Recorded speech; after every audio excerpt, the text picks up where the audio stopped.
As a small child, I was a little afraid of the dark. This is a common fear for most young children, and experts attribute it to a toddler's growing cognitive abilities, including the development of imagination. The dark becomes a place where monsters live and fear creeps into a child's mind. As adults, we know we need the dark for good health, and light exposure at night can affect our body's internal sleep rhythms and hormones like melatonin.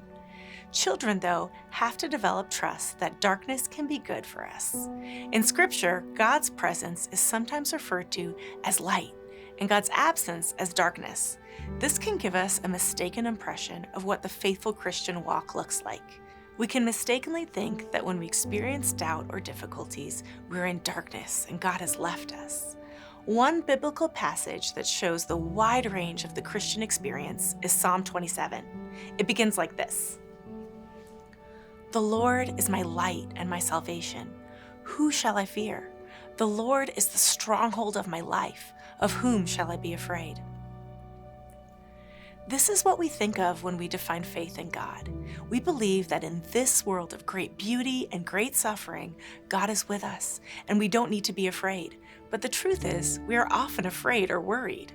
Does that mean our faith is weak? Let's consider some other verses in this same psalm. "Hear, O Lord, when I cry aloud. Be gracious to me and answer me.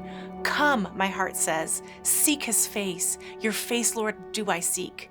Do not hide your face from me. Do not turn your servant away in anger.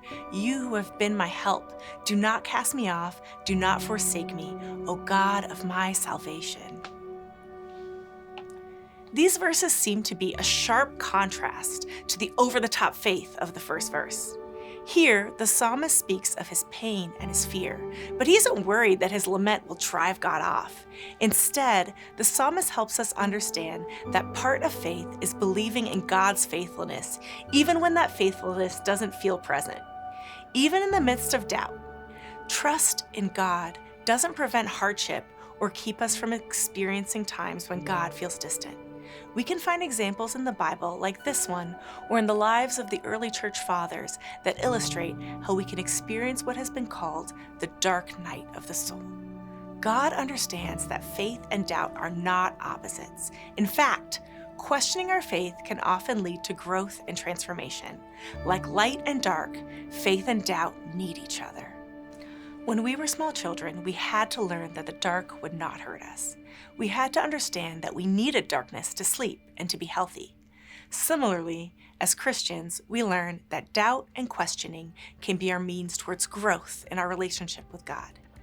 Being afraid of the dark is a normal part of faith. Let us continue to grow in our understanding that the light of our salvation, our living triune God, is always there to lead us from darkness into His light. I'm Michelle Fleming, Speaking of Life. We hope you enjoyed watching Speaking of Life, and we'd love for you to join us for our denominational celebration in June 2023. GCI members and leaders from around the world will gather in Charlotte, North Carolina for worship, fellowship, and collectively discerning the movement of the Spirit. Want to attend virtually? Host a watch party and worship with our brothers and sisters around the world. Our theme this year is Remember Our First Love.